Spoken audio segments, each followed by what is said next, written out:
Bora de análise do primeiro trailer de Duna 3. Aqui vão ter spoilers de algumas coisas que pra quem lê o livro pode não ser tão interessante, mas já aviso, a gente vai explicar só o que tem no trailer, tá? Não vamos ficar falando de mais coisa não. Então bora.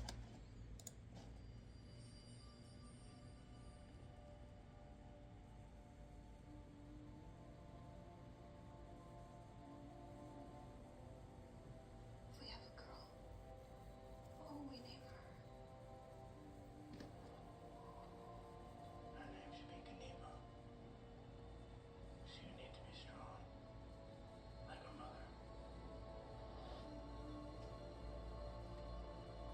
O povo ficando careca. What if it's a boy? I would name him Leto.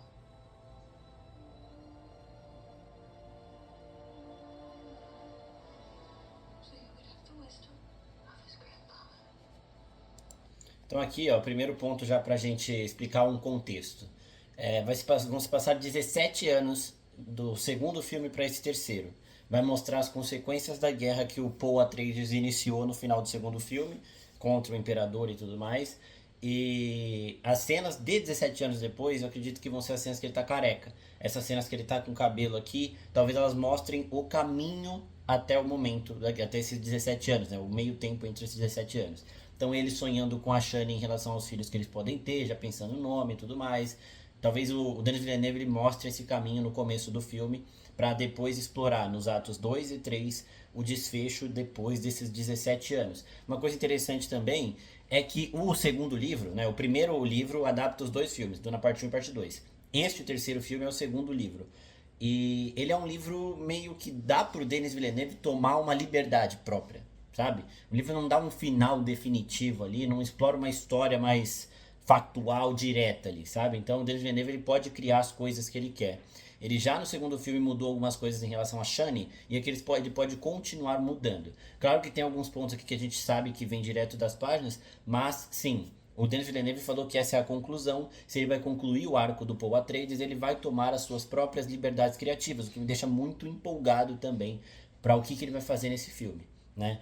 E é interessante porque o Paul Atreides a gente viu ali nos dois primeiros filmes o como ele vai de um possível líder inspirador para um possível tirano, né? A gente vê esse caminho se tornando, assim como a gente já viu várias vezes na cultura pop, com o Anakin principalmente que se torna Darth Vader, a gente vai vendo essa construção principalmente quando vê Clone Wars aqui, é uma parada meio parecida. O Denis Villeneuve pode mostrar ele se tornando essa versão Darth Vader ou pode se mostrar também ele resistindo a esse ímpeto de ditador e se tornando um líder realmente, que é o que as pessoas, principalmente os Freemen, esperam dele, né? Então, vamos seguir aqui.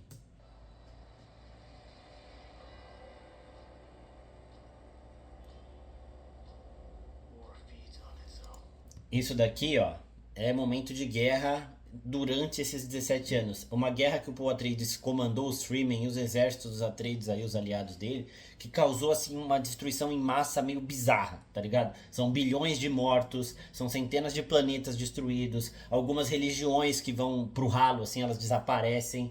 Então é um caos absurdo liderado pelo Paul Atreides que vai levar também ele às consequências de todos os atos, né? Ele que liderou essa rebelião, ele pode se sentir responsável também pelos bilhões, são bilhões de mortes, são muitos planetas esterilizados, tipo, não sai nada de lá.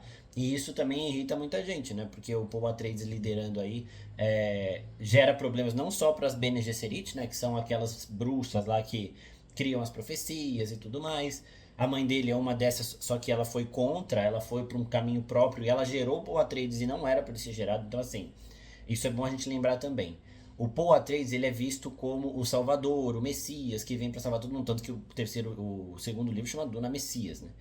Mas ele é uma profecia criada pelas Bene Gesserit. Para quem assistiu a série Duna Profecia, mostra o início disso. Tanto que lá eles até citam o Paul em algumas visões, algumas profecias e tudo mais. Lá no começo, passaram centenas de milhares de anos ali entre a série e os filmes. E aí, depois de vários trabalhos genéticos para chegar nessa forma, a Jéssica, que é a mãe dele, ela consegue criar o Paul Atreides contra os desejos da Irmandade. A Irmandade não queria que ele fosse criado naquele momento, né? Então, ele surge como um possível Messias, mas ele é uma criação da Irmandade das Bene Gesserit, que inicialmente gerou essa profecia. As pessoas acreditam que virá um salvador por conta de alguns sinais, mas esses sinais foram propositalmente criados por essas pessoas, por essas mulheres, que são vistas aí por alguns como bruxas, né? Então, assim, ele tem tudo o que a profecia dizia que o Messias teria, mas foi tudo criado por uma irmandade que trabalha nas sombras, né? Tem isso também. Mas assim, visualmente isso é absurdo. Isso é absurdo, é um take bizarro, muito foda. E essa é a Alia Atreides, que é a irmã do Paul. Ela é. Aqui ele já tá careca.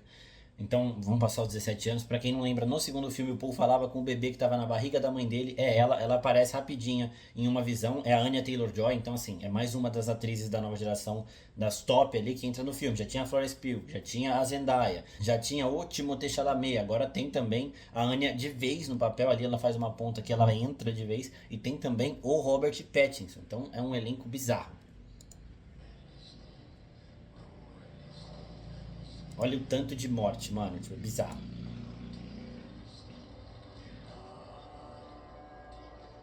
I fight,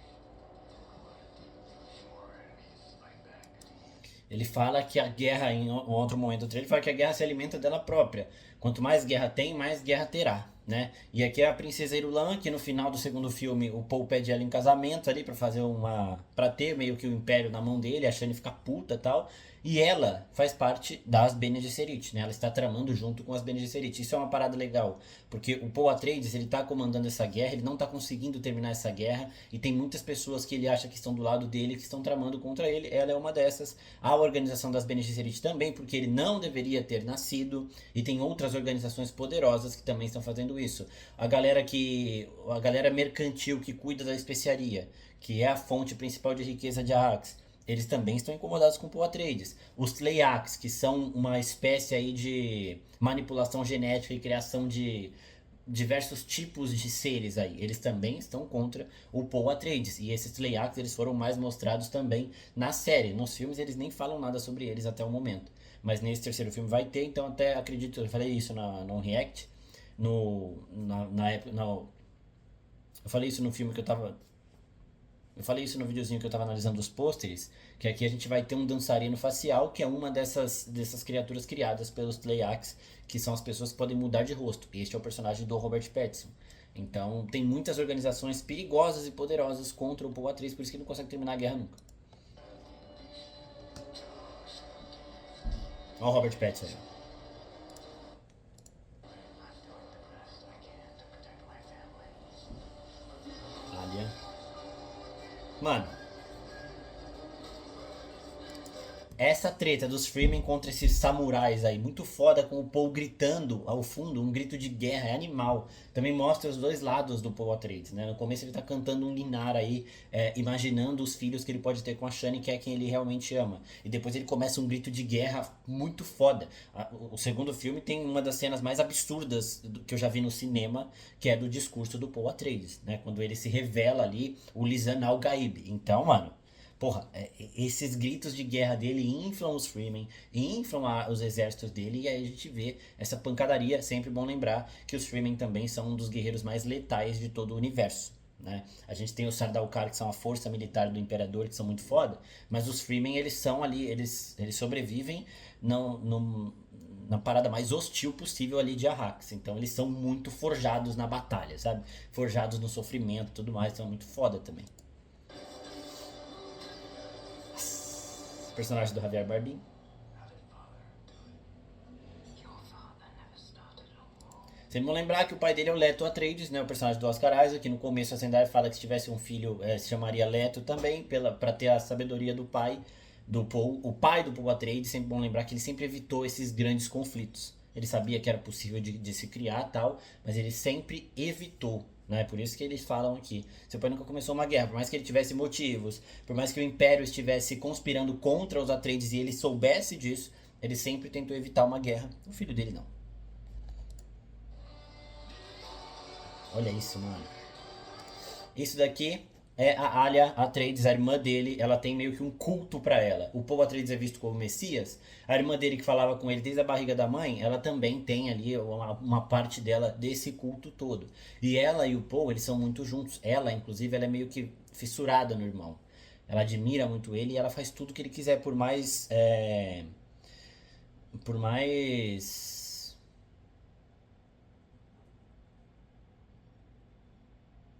mais errado que alguma coisa possa parecer, ela vai fazer porque é a vontade do Paul e ela tá lá meio que pra servir, pra fazer com que ele se torne essa divindade que ele acha que é, né? E esse é o culto dela, né? Os Freemen que vão ali cultuar a Alia Atreides. Olha ela aí, foda, mano, foda.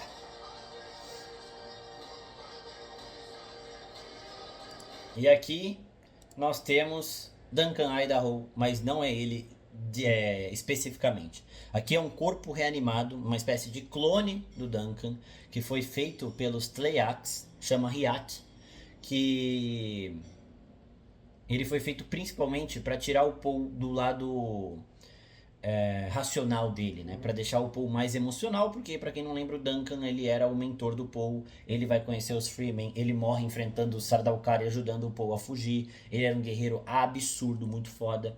E ele morre no primeiro filme, no segundo filme ele não tá, e aqui ele volta como essa espécie de clone, né? Um corpo reanimado para fazer com que o Paul Atreides saia do eixo quando vê ele ali. Porque ainda assim, mesmo que não seja ele de fato, é um rosto que tem muita história com o Paul e que pode levar o Paul de volta aos tempos que ele era só um garoto, treinando e tudo mais, que ele não era esse líder tirano, rebelde e tudo mais.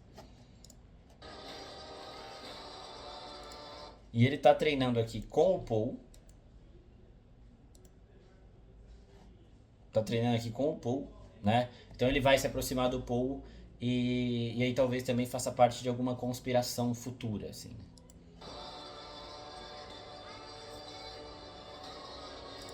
O personagem Robert Pattinson, dançarino facial, ele muda de rosto, ele pode parecer qualquer pessoa.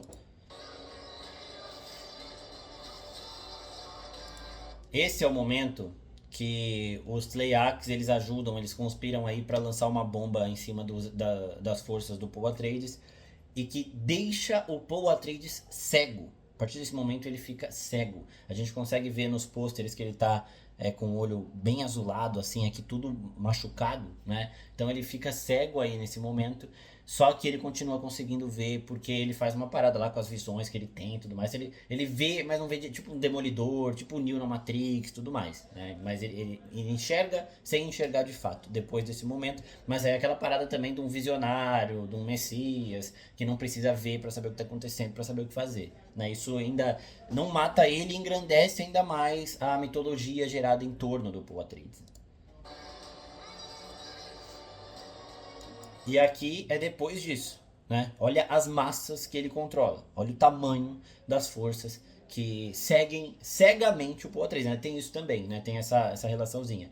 Ele não enxerga e as pessoas que o seguem ele cegamente, ignorando qualquer coisa que possa parecer meio imoral que ele faça ou que ele proponha.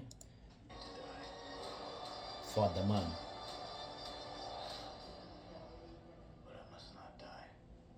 E a Shani vai ter uma história dela aqui, tipo, ela vai lidar com as situações dela. Ela e o Paul ainda vão continuar tendo a relação, não vou falar muito porque o trailer não mostra muito aqui em relação a isso. Mas o Denis Villeneuve já no segundo filme já mostrou que vai fazer alguma coisa com ela que não tem nos livros. De novo, o segundo livro ele é muito bom de você adaptar e alterá-lo, né? Ele dá espaço para isso e é isso que o Denis vai fazer, concluindo a própria história. O primeiro livro ele adaptou perfeitamente, ele tem algumas mudancinhas em relação a Shani também. E aí o segundo livro ele vai fazer na conclusão dele do jeito que ele vê a história. O que na minha visão, tendo o material de base aqui, como esse segundo livro, é muito positivo e deixa a gente mais empolgado. Até quem leu vai meio que no escuro ali, tá ligado?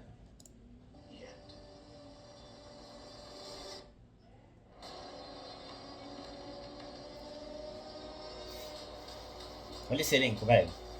Olha esse elenco, mano. Dia 18 de dezembro nos cinemas, mesmo dia de Avengers Doomsday. Até o Robert Downey Jr. e o Timothée Chalamet fizeram um evento aí. Eles chamaram de Doomsday, né? Aquele, tipo o Barbenheimer, que são dois grandes lançamentos no mesmo dia. E pra mim pode dar muito certo isso para os dois filmes, tá? Fazer com que os dois tenham uma bilheteria insana. Nos Estados Unidos, que é o lugar onde tem mais bilheteria geralmente dos filmes, Duna vai ter as 3 primeiras semanas exclusivas em IMAX, ou seja, não vai ter sessão de IMAX de Vingadores, então Vingadores ainda vai ter um salto de audiência quando passarem essas 3 semanas, em janeiro de 27, porque as pessoas que assistiram o filme em salas normais vão querer revê-lo em IMAX. Isso não serve pra gente, porque as nossas salas IMAX não tem que seguir esses contratos que o IMAX faz lá nos Estados Unidos, então aqui os 2 filmes vai depender aí dos cinemas. Os cinemas que tem salas IMAX, eles vão montar os horários, as sessões, do jeito que eles quiserem, né? Então provavelmente vão ter sessões intercaladas de Duna e Vingadores em IMAX aqui no Brasil desde o lançamento. Então é isso, gente. Se você gostou, se inscreve no canal, curte aqui e fica de olho também se você for assistir a série agora para se preparar pro filme. A gente fez vídeo de análise de todos os episódios da série, saiu o episódio, igual a gente faz com a série de Game of Thrones e tudo mais. Assistam e depois não se esqueçam de curtir e compartilhar. Valeu!